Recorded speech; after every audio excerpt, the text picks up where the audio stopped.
Hello friends, welcome है आप सभी का आपके इस कृष्णा एजुकेशन यूट्यूब चैनल में, जो केवल और केवल बोर्ड एग्जामिनेशन की तैयारी करवाने के लिए बनी है। इसलिए इस चैनल को आपने अभी तक सब्सक्राइब नहीं किया तो इस चैनल को सब्सक्राइब कर दें और साइड के बेल नोटिफिकेशन को भी जरूर प्रेस कर दें, ताकि हमारी वीडियो का लेटेस्ट नोटिफिकेशन आप तक सबसे पहले पहुँच सके।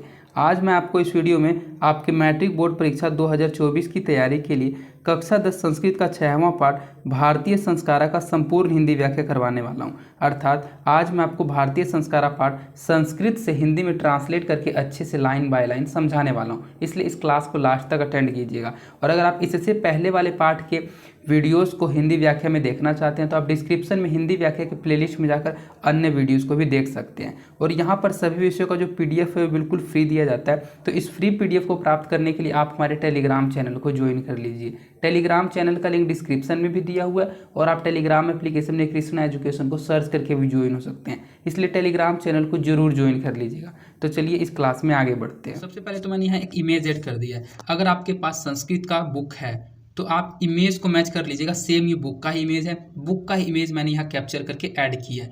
मैं सेम बुक के ही चीज़ को यहाँ पढ़ाता हूँ, क्योंकि बुक से रिलेटेड ही एग्जाम में पूछा जाता है। और सबसे पहले मैं बुक को एक्सप्लेन करता हूँ, फिर उससे रिलेटेड जो ऑब्जेक्टिव होता है उसको पढ़ाता हूँ, और फिर उससे रिलेटेड जो सब्जेक्टिव होता है उसको पढ़ाता हूँ।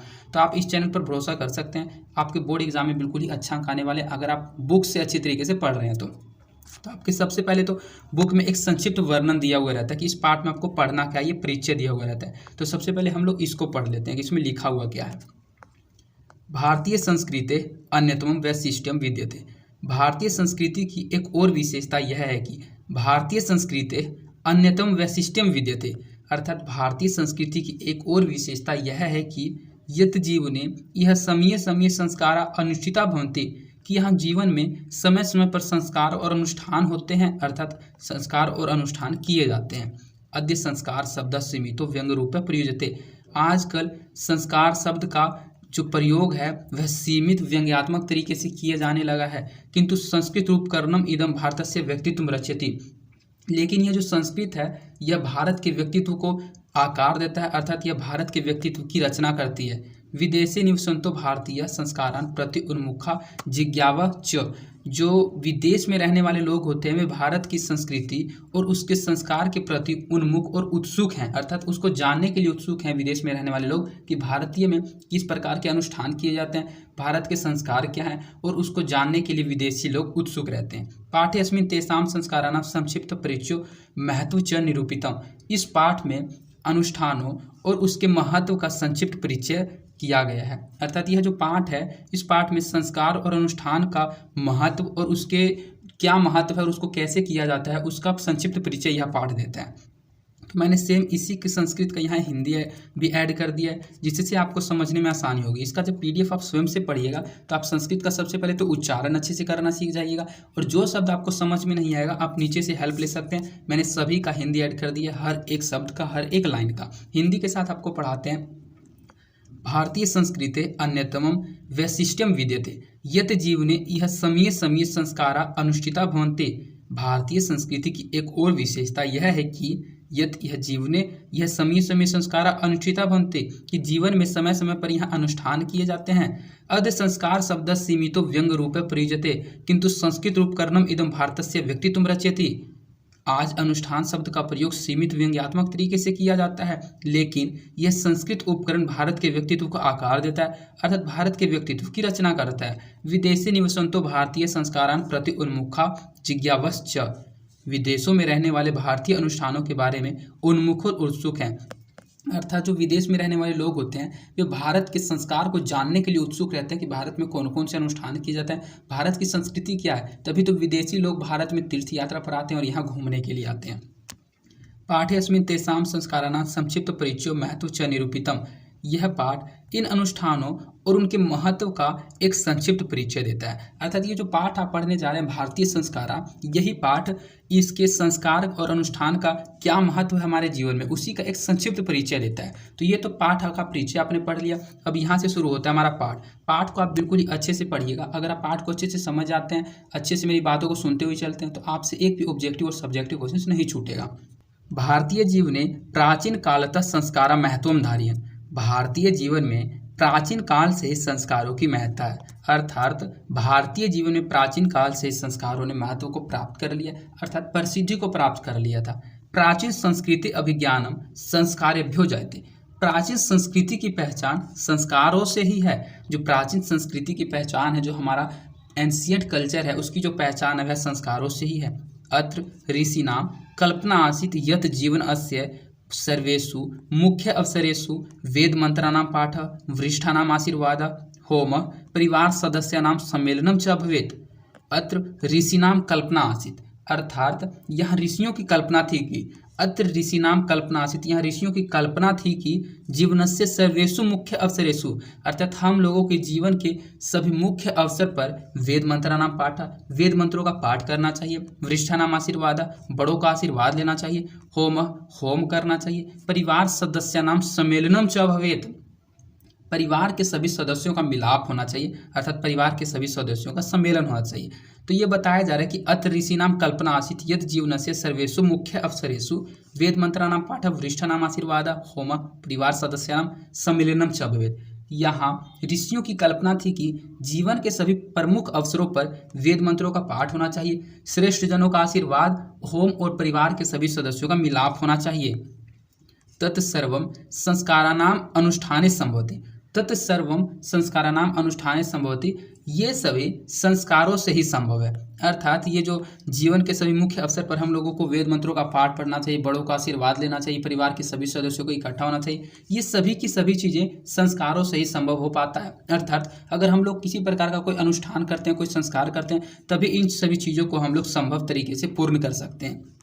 क्योंकि अगर आपको अच्छे से पता होगा, अगर आपके घर में पूजा होता है तो सबसे पहले तो वेद मंत्रों का पाठ होता है, जो छोटे होते हैं वे बड़ों का आशीर्वाद लेते हैं, और उस दिन पूजा के समय चाहे घर का कोई भी सदस्य कहीं पर भी रहता हो, उसको उस समय एकत्रित किया जाता है, अर्थात इकट्ठा किया जाता है। तो वही बताया जा रहा है कि ये जो सभी चीज़ हैं, ऋषियाँ कल्पना करती थी कि जीवन के हम लोगों को जीवन के मुख्य अवसर पर वेद मंत्रों का पाठ पढ़ना चाहिए, बड़ों का आशीर्वाद लेना चाहिए, परिवार के सभी सदस्यों का मिलाप होना चाहिए, और ये सभी के सभी चीज़ संस्कार से ही, अर्थात अनुष्ठान से ही संभव हो पाते हैं।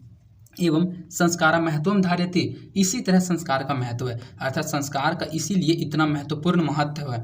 क इच संस्कारस्य मौलिक अर्थ परिमार्जन अनुरूप गुणाधान रूप च न विस्मृते, लेकिन संस्कार का मूल अर्थ परिमार्जन और गुणों का आधान नहीं है, नहीं भूलना चाहिए। गुणों का आधान है, इसको हम लोगों को नहीं भूलना चाहिए। इसमें लिखा हुआ ये है किंच संस्कारस्य मौलिक अर्थ परिमार्ज अनुरूप गुणाधान अनुरूप च न विस्मृते। विस्मृते का मतलब होता है भूलना, न विस्मृते का मतलब है भूलना नहीं चाहिए, अर्थात नहीं भूलना चाहिए। लेकिन संस्कार का जो मौलिक अर्थ है वह परिमार्जन और गुणों का आधान है, इस चीज़ को हम लोगों को नहीं भूलना चाहिए। अतः संस्कार मानवस्य क्रमशः परिमार्जने दोष अपनयने गुणाधाने च योगदानम कुर्वन्ति।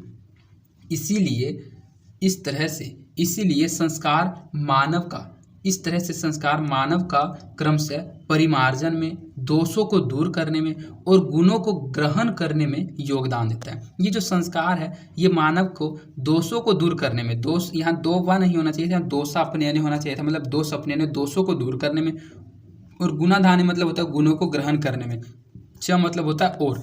अतः संस्कारा मानवस्य क्रमशः परिमार्जने दोषापनयने गुणाधाने च योगदानम कुर्वन्ति।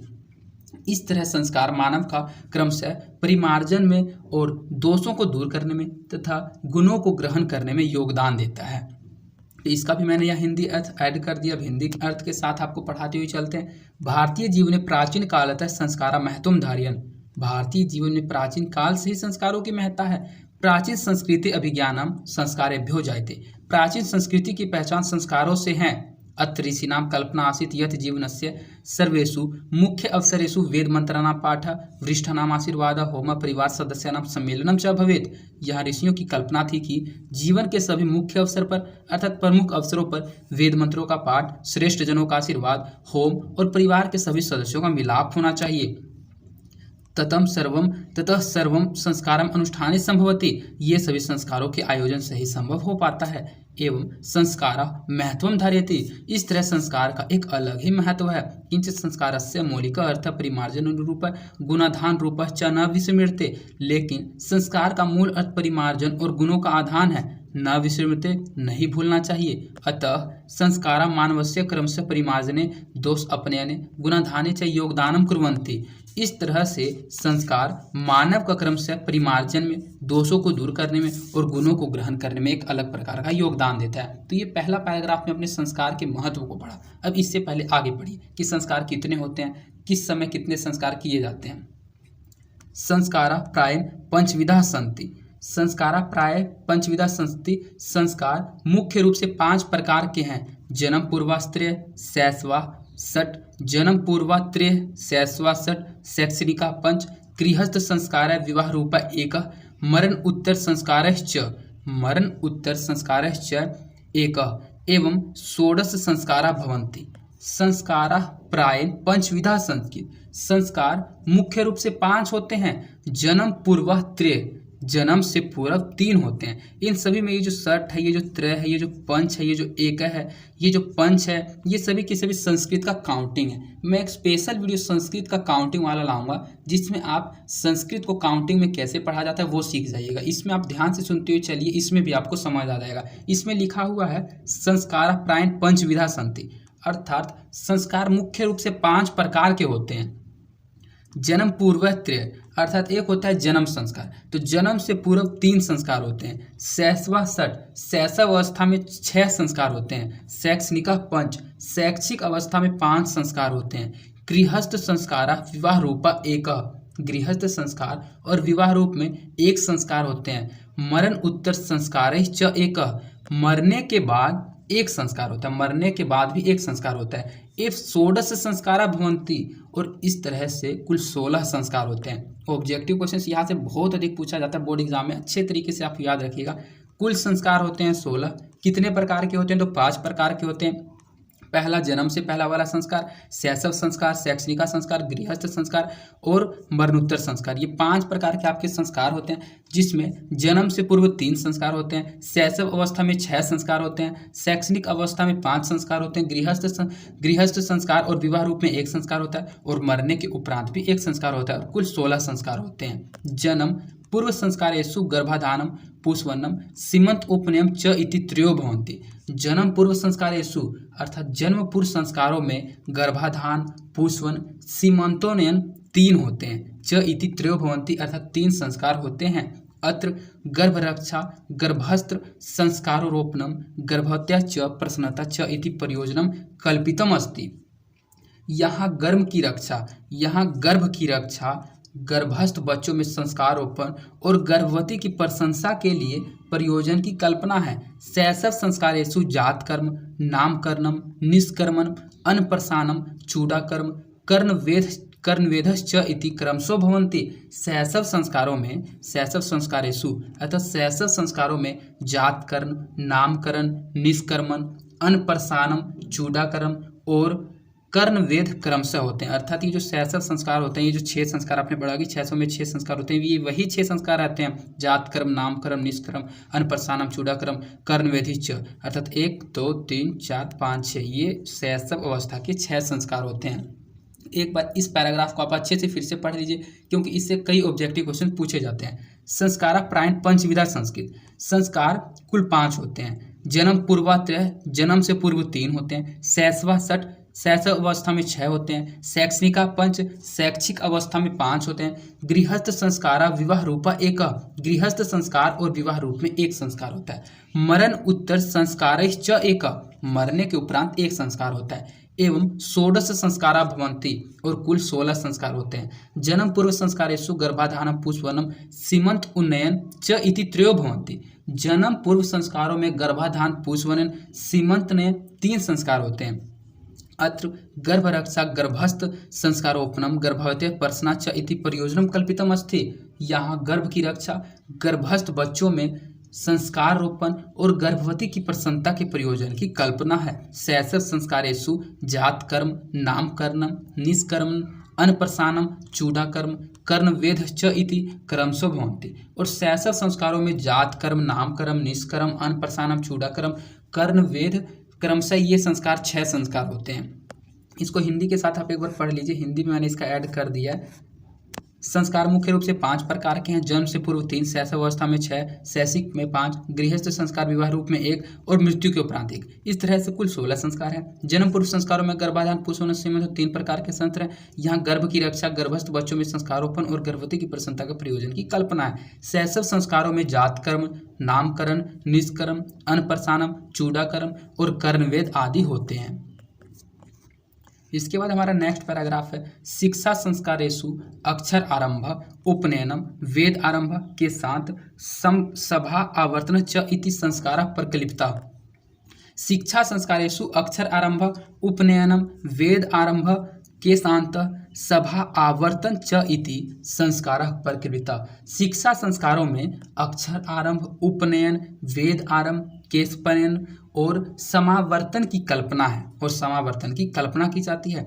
अक्षर आरंभे अक्षर लेखनम अंक लेखनम च शिशु प्रारभते। अक्षर आरंभ में अक्षर लेखन और अंक लेखन बच्चे प्रारंभ करते हैं। उपनयन संस्कारस्य अर्थ गुरुनाम शिष्यस्य स्वगृहे नयनम भवति। उपनयन संस्कार का अर्थ है कि उपनयन संस्कार का अर्थ है कि गुरुनाम शिष्य से स्वगृहे नयनम करोति, कि जो गुरु होता है गुरु के द्वारा शिष्य को अपने घर अर्थात अपने आश्रम में लाना। तत्र शिष्य शिक्षा अनिमान पालयनम अध्ययनम करोति। वहाँ शिष्य शिक्षा के नियमों का पालन करते हुए अध्ययन करता है अर्थात डिसिप्लिन को फॉलो करते हुए वहाँ रीडिंग करता है। ते नियम ब्रह्मचर्य व्रते समाविष्टा। वे नियम ब्रह्मचर्य व्रत के अंतर्गत आते हैं अर्थात वे नियम ब्रह्मचर्य व्रत के अंतर्गत समाविष्ट हैं। प्राचीन काले शिष्य ब्रह्मचारी इति कथ्यते सम। जो प्राचीन काल में शिष्य होते थे उनको ब्राह्मण कहा जाता था। गुरु गृहे एवं शिष्य वेद आरंभ करोति सम। जो गुरु होता है वह गुरु के घर में, गुरु गृहे गुरु के आश्रय में अर्थात गुरु के घर में ही शिष्य सर्वप्रथम वेद का आरंभ करता था। वेदानाम महत्वम प्राचीन शिक्षायाम उत्कृष्टम मन्यते सम। प्राचीन जो संस्कृति होती थी उसमें वेदों का महत्व प्राचीन शिक्षा में उत्कृष्ट माना जाता था। के शांत संस्कारे गुरु गृहे ए शिष्य स प्रथमम छोरकरम भवती सम। जो केशांत सरकार होता है उस वेदों का महत्व प्राचीन शिक्षा में तो उत्कृष्ट माना जाता था। आपने यहाँ तक पढ़ लिया। केशांत संस्कारे गुरु गृहे एव शिष्य से प्रथमम छोरकरम भवती सम। केस काटने का संस्कार भी, केशांत संस्कार का मतलब होता है केस काटने का संस्कार भी गुरु गृहे एव शिष्य से प्रथम छोरकरम भवती सम। शिष्य का प्रथम और कर्म गुरु के आश्रम में भी होता है। केशांत संस्कार हो गया। अत्र गोदानम मुख्य कर्मम। यहाँ जो गोदान संस्कार होता है इसका एक मुख्य कर्म था। अतः साहित्य ग्रंथेषु अस्य नामांतरम गोदान संस्कारोपि लभ्यते। इसलिए साहित्य ग्रंथों में इसका दूसरा नाम अस्य नामांतरम अर्थात इसका दूसरा नाम गोदान संस्कार भी मिलता है। सम आवर्तन संस्कारस्य उद्देश्यम। सम आवर्तन संस्कारस्य उद्देश्यम शिष्य गुरुगृहात् गृहस्थ जीवने प्रवेश्य। सम आवर्तन संस्कार का उद्देश्य है कि शिष्य का गुरु के आश्रम से गृहस्थ जीवन में प्रवेश करना। जो शिष्य होते हैं वे गुरु के गृहस्थ जो जीवन होता है उससे गुरु के आश्रय से गृहस्थ जीवन में प्रवेश करता है। शिक्षावसाने गुरु शिष्यान उपदिश्य गृहम प्रेषति। शिक्षा के अंत में गुरु शिष्य को उपदेशित करके गृहम प्रेषति अर्थात घर भेज देता है। उपदेशेषु प्रायः जीवनस्य धर्म प्रतिपद्यन्ते। उपदेशों में मुख्यतः जीवन के धर्म को प्रतिपादित किया जाता है। यथा जैसे सत्यम वद सच बोलो, धर्मचरम धर्म का आचरण करो, स्वाध्याय आनम परमदः इत्यादि स्वाध्याय से उद्गिन नहीं हो इत्यादि। इस प्रकार का संस्कार किया जाता है। इससे पहला पैराग्राफ में तो आपने पढ़ा था कि संस्कार कितने होते हैं, उन संस्कारों में क्या क्या होते हैं। तो उसी में जो शिक्षा संस्कार आपने पढ़ा था 5 होता है, उसी के बारे में यहाँ बिल्कुल ही अच्छे तरीके से एक्सप्लेन किया गया। एक बार आप फिर से अच्छे से देख लीजिए, अब आपको समझ आ जाएगा। इसमें लिखा हुआ है शिक्षा संस्कारेषु अक्षर आरंभ उपनयनम वेद आरंभ केशांत सम आवर्तनम च इति संस्कार प्रकृता। शिक्षा संस्कारों में अक्षर आरंभ, उपनयन, वेद आरंभ, केश अपवनम और समावर्तन की कल्पना है। अक्षर आप यहाँ से पढ़िएगा, अक्षर आरंभ क्या, उपनयन क्या, वेद आरंभ क्या है, केशांत क्या है। तो सबसे पहले बढ़ते हैं अक्षर आरंभ। अक्षर आरंभे अक्षर लेखनम अंक लेखनम चाहे शिशु प्रारंभते। अक्षर आरंभ में अक्षर लेखन और अंक लेखन बच्चे प्रारंभ करते हैं। उपनयन संस्कारस्य अर्थ गुरु नाम शिष्य से स्वगृह नयनम भवति। उपनयन संस्कार का अर्थ है कि गुरु के द्वारा शिष्य का अपने घर में लाना, अर्थात जो गुरु होता है उसको शिष्य को अपने आश्रम में लाना, अपने आश्रय में लाना। तत्र शिष्य से शिक्षा अनियमान पालनम अध्यकरोति। वहाँ जो शिष्य होता है वह शिक्षा के नियमों का पालन करते हुए अध्ययन करता है। ते नियम ब्रह्मचर्य व्रते समाविष्टा। वे जो नियम होते हैं वे ब्रह्मचर्य के अंतर्गत समाविष्ट हैं। प्राचीन काले शिष्य ब्रह्मचारी इति कथ्यते सम। जो प्राचीन काल के शिष्य थे उनको प्राचीन काल में शिष्यों को ब्रह्मचारी भी कहा जाता था। गुरु गृहे एक शिष्य से वेद आरंभ करोति सम। गुरु के घर में ही शिष्य वेद का पहली बार आरंभ करता था। वेदानाम महत्व प्राचीन शिक्षायाम उत्कृष्टम मन्यते सम। जो वेदों का शिक्षा होता है उसको उत्कृष्ट शिक्षा माना जाता है, अर्थात वेदों का महत्व प्राचीन शिक्षा में उत्कृष्ट माना जाता था। अब इसके बाद आप पढ़िएगा केशांत संस्कार के बारे में। तो केशांत संस्कार गुरु गृहे एक शिष्य अस्य प्रथमम छोरकरम भवति सम। जो केस काटने का संस्कार है ये भी शिष्य का प्रथम संस्कार है और गुरु के आश्रम में ये भी उनका होता था। अत्र गोदानम मुख्य कर्म, और यहाँ गोदान मुख्य कर्म था।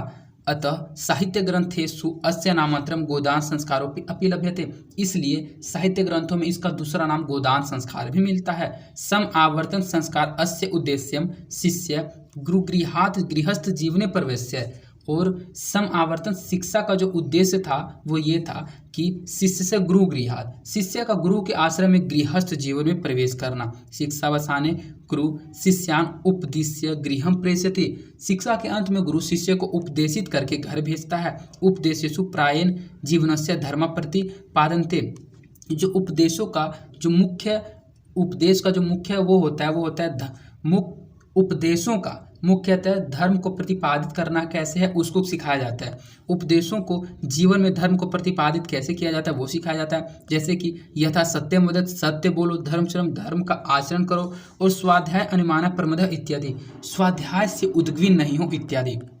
ये जो था ये शिक्षा संस्कार में इतना चीज़ों को फॉलो किया जाता है, ये सिखाया जाता है। इसी का मैंने यहाँ हिंदी भी ऐड कर दी है। शिक्षा संस्कारों में अक्षर आरंभ, उपनयन, वेद आरंभ, केशवपनम और समावर्तन की कल्पना है। अक्षर आरंभ में अक्षर लेखन और अंक लेखन बच्चे प्रारंभ करते हैं। उपनयन संस्कार का अर्थ है गुरु के द्वारा शिष्य को अपने घर अर्थात अपने आश्रय में लाना। वहाँ जो शिष्य होता है वह शिक्षा के नियमों का पालन करते हुए अध्ययन करता है। वे ब्रह्मचर्य व्रत के अंतर्गत समाविष्ट हैं। प्राचीन काल में शिष्य को ब्रह्मचारी भी कहा जाता था।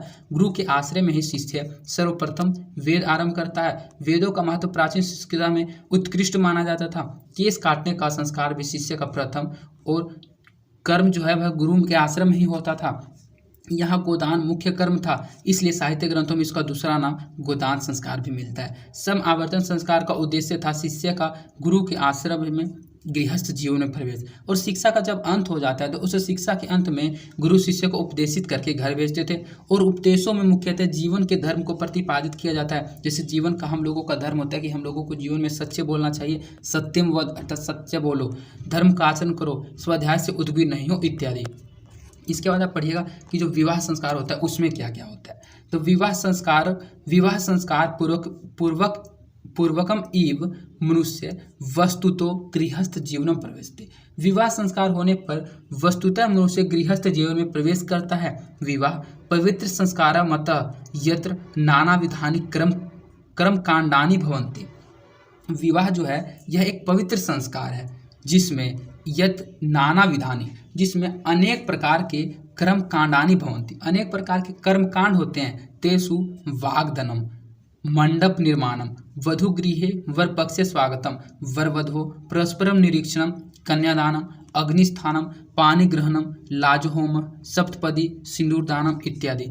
इसमें जो वाग्दानम है अर्थात इसमें वचन देना, मंडप निर्माणम मंडप बनाना, वधु गृहे वर पक्षे स्वागतम वधु के घर वर पक्ष का स्वागत, वर वधु परस्पर निरीक्षम, वर वधु परस्परम निरीक्षम, वर वधु का एक दूसरे को देखना अर्थात जो वर और वधु होता है वो एक दूसरे को देखते हैं। कन्यादानम कन्यादान करना, अग्निस्थापन करना, पानी ग्रहण करना, लाज होम करना, सप्तपदी सिंदूरदान आदि ये मुख्य जो है ये विवाह संस्कार के अंतर्गत आते हैं। विवाह संस्कार पूर्व के मनुष्य वस्तुतः गृहस्थ जीवन में प्रवेशति। विवाह संस्कार होने पर वस्तुतः मनुष्य गृहस्थ जीवन में प्रवेश करता है। विवाह पवित्र संस्कार मत यत्र नाना विधानी कर्म कांडानी भवन्ति। जो विवाह है यह एक पवित्र संस्कार है जिसमें अनेक प्रकार के कर्मकांड होते हैं। तेसु वाग्दानम, मंडप निर्माणम, वधु गृहे वर पक्षे स्वागतम, वर वधु परस्परम निरीक्षणम, कन्यादानम, अग्निस्थानम, पानी ग्रहण, लाजहोम, सप्तपदी, सिंदूरदानम इत्यादि। उनमें जो होता है, ये जो अनेक प्रकार के जो नाना विधानिक कर्मकांड होते हैं वे ये होते हैं कि उनमें वचन देना, मंडप बनाना, वधू के घर जो होता है वह वर पक्ष का स्वागत करना, वर वधु प्रसव निरीक्षण, वर और वधु एक दूसरे को देखना, कन्यादान, अग्निस्थान, पानी ग्रहण, लाजहोम, सप्तपदी, सिंदूरदान इत्यादि, ये सभी के सभी संस्कार, ये सभी के सभी कर्मकांड विवाह संस्कार के अंतर्गत होते हैं। सर्वत्र समान रूपेण विवाह संस्कारस्य प्रायः आयोजनम भवति। सर्वत्र समान रूप से विवाह संस्कार का आयोजन होता है।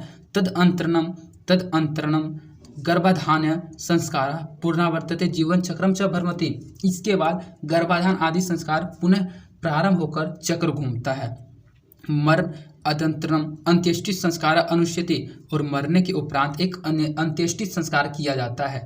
एवं भारतीय जीवन दर्शन से महत्वपूर्ण अनुपादानम संस्कार इति। इस प्रकार से भारतीय जीवन दर्शन का संस्कार एक महत्वपूर्ण अंग है। अर्थात विवाह संस्कार शुभ, इसको फिर से आप एक बार पढ़ लीजिए, ये बहुत ही मोस्ट इंपॉर्टेंट टॉपिक है क्योंकि इससे ऑब्जेक्टिव क्वेश्चंस बहुत पूछे जाते हैं। विवाह संस्कार पूर्वके मनुष्य वस्तु तो गृहस्थ जीवन में प्रवेशति। विवाह संस्कार होने पर जो मनुष्य होता है वास्तव में गृहस्थ जीवन में प्रवेश करता है। विवाह पवित्र संस्कार मत है, जो विवाह है यह एक पवित्र संस्कार माना जाता है। ये नाना विधानि कर्मकांडानि भवन्ति, इसमें अनेक प्रकार के कर्मकांड होते हैं। तेषु वाग्दानम, मंडप निर्माणम, वधु गृहे वर पक्ष स्वागतम, वर वधो प्रसव निरीक्षणम, कन्यादानम, अग्निस्थापनम, पानी ग्रहणम, लाजहोम, सप्तपदी, सिंदूरदानम इत्यादि। इसमें जो अनेक प्रकार के कर्मकांड होते हैं वे ये हैं, उनमें वचन देना, मंडप बनाना, वधू के घर वर पक्ष का स्वागत करना। जो वधू का घर होता है उसमें जब बाराती जाता है तो उसका स्वागत किया जाता है, तो उसे कहा जा रहा है वधू के घर वर पक्ष का स्वागत करना। वर वधू को एक दूसरे को देखना, कन्यादान करना, पानी ग्रहण करना, लाजहोम करना, सप्तपदी, सिंदूरदान इत्यादि। सर्वत्र समान रूपेण विवाह संस्कारस्य प्रायः आयोजनम भवति।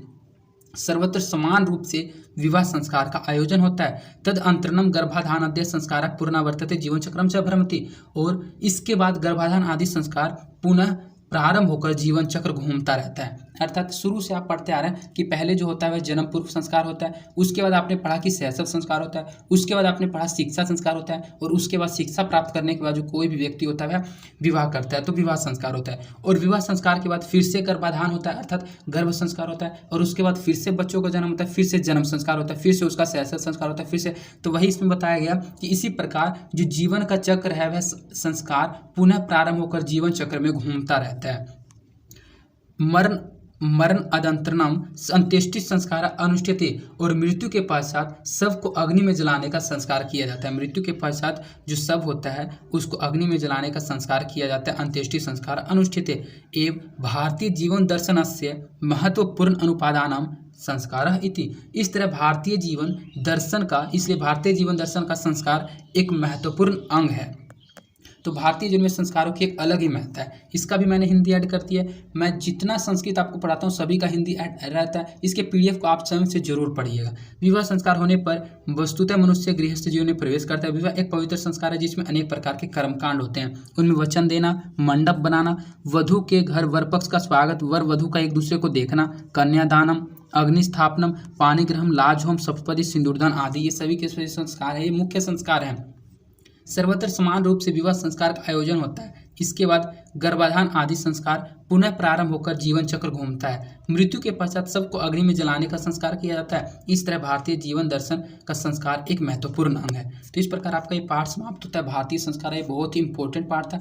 हम आशा करते हैं कि ये पाठ आपको समझ में आ गया होगा, और अगर आपको ये पाठ नहीं समझ आया तो आप इस वीडियो को एक बार रिपीट करके जरूर देख लीजिएगा। और अगर आपको यह वीडियो पसंद आई है तो इस वीडियो को अपने दोस्तों के भी ज़्यादा से ज़्यादा शेयर कीजिएगा, और वीडियो को लाइक भी जरूर कर दीजिएगा, जिससे मेरा मोटिवेशन बना हुआ रहता है।